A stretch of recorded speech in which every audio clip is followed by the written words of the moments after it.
नमस्कार, स्वागत आपका न्यूज 24 पर। मैं आपके साथ पूजा राठौर शर्मा। तो 15वीं हरियाणा विधानसभा के लिए लगातार वोटिंग जारी है। ग्राउंड जीरो से हर तस्वीर आप तक पहुंचा रहे हैं और इस बीच देखिए सुबह 11 बजे तक वोटिंग परसेंटेज भी सामने आ गया है। 22.70% सुबह 11 बजे तक का ये वोटिंग परसेंटेज आपको बता रहे हैं। यमुनानगर की बात करें तो यहां पर 25.56% मतदान हुआ है। फरीदाबाद में 20.39% मतदान, गुरुग्राम में 17.05%, हिसार में 24.60% वोटिंग परसेंटेज सामने आया है। सुबह 11 बजे तक का ये आंकड़ा हम आपको दिखा रहे हैं। इसके अलावा महेंद्रगढ़ की बात करें तो 24.26%, रेवाड़ी में 21.49% मतदान हुआ है। तो कुल मिलाकर सुबह 11 बजे तक का ये वोटिंग परसेंटेज दर्ज किया गया है 22.70%। 90 सीटें हैं, 1031 कैंडिडेट और इस बीच बागी कैंडिडेट्स की भी अच्छी खासी संख्या इस बार देखने को मिल रही है। कितना इनका असर रहेगा और आगे कितनी बड़ी चुनौती ये मुख्य पार्टियों के लिए बनते नजर आएंगे, ये देखिए तमाम तस्वीरें आपको दिखा रहे हैं। सुबह 7 बजे से लेकर अब तक तमाम दिग्गज भी वोट डालने के लिए पहुंचे। सीएम सैनी, पूर्व सीएम मनोहर लाल खट्टर, कुमारी शैलजा, दुष्यंत चौटाला, केंद्रीय मंत्री कृष्णपाल गुर्जर, अनिल विज, ओपी चौटाला, भूपेंद्र हुड्डा, कुलदीप बिश्नोई, नवीन जिंदल आज जब वोटिंग करने के लिए पहुंचे थे तो ये तमाम तस्वीरें कैमरे में कैद हुई इन तमाम दिग्गजों की। कहीं पर वो खुद इस चुनावी मैदान में हैं तो कहीं उनके समर्थक, उनके करीबी अपनी किस्मत आजमा रहे हैं। तो ये तमाम तस्वीरें आज बयां कर रही है आज के दिन की गंभीरता। हरियाणा में आज मतदान सुबह 7 बजे से शुरू हो चुका है। वोटिंग परसेंटेज हम आपको दिखा चुके हैं। अब ऐसे में बहुत महत्वपूर्ण हो गया है आज का ये दिन।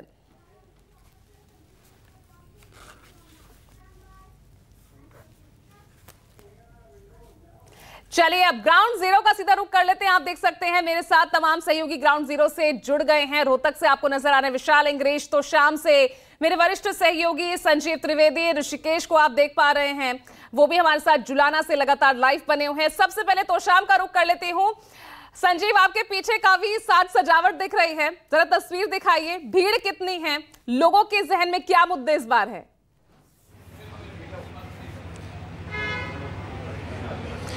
या देखिए, इस वक्त जो साज सज्जा आपको दिख रही है वो इसलिए है कि मैं यहाँ पर इस वक्त पंचायत घर तो शाम में हूँ, जिसे मॉडल बूथ का रूप दिया गया है।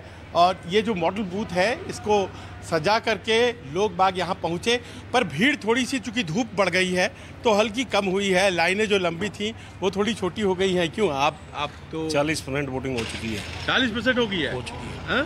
40% हो चुकी है। तो जो वोटर्स आ रहे हैं उनके जहन में क्या है? आपको क्या लगता है, आप किस बात पे वोट देने आए हैं यहाँ? हम विकास के लिए वोट देने आए हैं। नहीं, पर यहाँ तो भाई बहन है, आप भाई की तरफ है, यहाँ बहन की तरफ। इसमें भाई बहन का कोई चक्कर नहीं है जी। बहन है, भाई है ही नहीं, बहन बहन है। मतलब श्रुति चौधरी है, एक तरफा है। उनकी भाई अनिरुद्ध चौधरी कांग्रेस के, वो कांग्रेस में यहाँ कुछ भी, कोई वो जनाधार नहीं है। कांग्रेस का जनाधार कैसे नहीं है? किरण चौधरी बार बार जीतती थी यहाँ। पहले जीतती थी ना। हाँ। किरण चौधरी के पर्सनल वोट है यहाँ। कांग्रेस का यहाँ कुछ वो नहीं है। तो किरण चौधरी इधर आ गई बीजेपी, तो सारी वोट इधर आ गई, बीजेपी की आ गई। चलिए, ये बात इनका है कहना। अब आइए इस तरफ, ये जो लाइन लगी हुई है इस तरफ, यहाँ जो लोग खड़े हैं इनका क्या कहना है यहाँ भी देख लेते हैं। हाँ, आप बताएं क्या है यहाँ पर मुद्दा? परिवार है मुद्दा या फिर कुछ लोगों के भी मुद्दे हैं? ये लोकल मुद्दे तो नहीं है, ये देश का ही मुद्दा है कि मैं नहीं है कि हमारा देश मजबूत हो, राष्ट्र मजबूत हो। हाँ। हम तो इसलिए वोट डालने आ रहे। अच्छा, तो इसका मतलब आप व्यक्ति को नहीं देख रहे हैं, व्यक्ति को नहीं देख, पहले देश होगा जब ही तो पार्टी बचेगी। तो देश को मजबूत आपके हिसाब से कौन करेगा? कौन सी पार्टी? नरेंद्र मोदी करेगा, भारतीय जनता पार्टी। आप उनके साथ हैं? हम उनके साथ हैं। जो उम्मीदवार है वो तो पहले कांग्रेस में थी। वो तो देखो जी, पार्टी वैसे बदलते रहते हैं, उनका कोई चक्कर नहीं होता। आपसी वो है, लेकिन हमारा फर्ज ये बनता है कि पहले देश के लिए जिएंगे, देश के लिए मरेंगे। सुन रहे हैं मैडम, आप मुस्कुरा रही हैं, देख रही हैं। अच्छा, एक बात बताइए, फीमेल इश्यूज मैटर करती हैं, कुछ इम्पोर्टेंट होती हैं, या फिर आपको लगता है कि ये सब इम्पोर्टेंट नहीं होती? इम्पोर्टेंट तो होते हैं सर। हाँ, फीमेल इश्यूज तो इम्पोर्टेंट है। इस बार दोनों पार्टियों ने बोला अगर हमें जिताएंगे सिलेंडर का कम कर देंगे दाम, कहते हैं 2-2 हज़ार रुपए आपके अकाउंट में जाएंगे, ये सब आप लोगों को प्रभावित करता है क्या?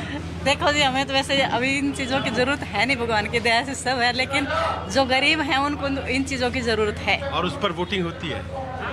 करते हैं बहुत सारे, मतलब जिनको ज़रूरत होती है वो तो इस चीज़ पे करते हैं वोट। इन सवालों पर भी लेडीज वोटिंग तो करेगी, बिल्कुल करेगी। पर लेडी के लिए सुरक्षा और ये सब भी तो मसले इम्पोर्टेंट होते हैं। नहीं, पहले पैसे की सुरक्षा जरूरी है। सामाजिक सुरक्षा बहुत जरूरी होती है। हाँ? आप क्या कहना चाह रहे हैं, बताइए। मैं ये कहना चाहता हूँ कि मोदी ने देश का भट्ठा गोल कर दिया। हाँ। और मोदी ने जो ये मिलिट्री में लेते थे, ये अग्निवीर कर दिया।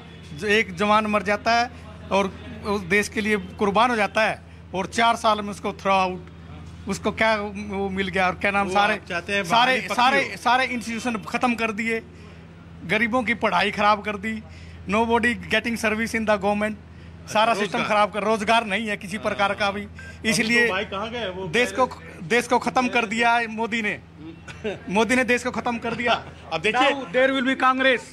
अच्छा, अब देखिए यहाँ पर तो इस तरह से बड़ा ही एक डिवाइडेड ओपिनियन है, पर इस बात को मैं यहाँ महसूस कर रहा हूँ तोशाम में कि दरअसल कहानी यहाँ पर वो जो परिवार है बंसीलाल का, उसके ही 2 लोग लड़ रहे हैं, उसके ही आसपास घूम कर रह जा रहा है। बाकी की कोई भी पार्टी लड़ रही हो उसको वोट नहीं पड़ रहे हैं।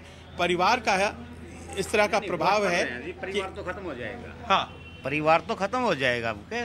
तो अरे परिवार में तो बीजेपी परिवार से ही कांग्रेस, नहीं, दोनों खत्म हो रहे हैं जी, खत्म हो रहे हैं। हाँ। तो कौन आ रहा है आपके हिसाब से? यहाँ निर्दलीय जीत रहे हैं जी। निर्दलीय जीत? हाँ, एक शशि रंजन परमार है, वो जीत रहे हैं, एक तरफा जीत रहे हैं। अभी उनके बारे में बहुत श्योर नहीं हो तो आप नहीं जीत रहे हैं जी।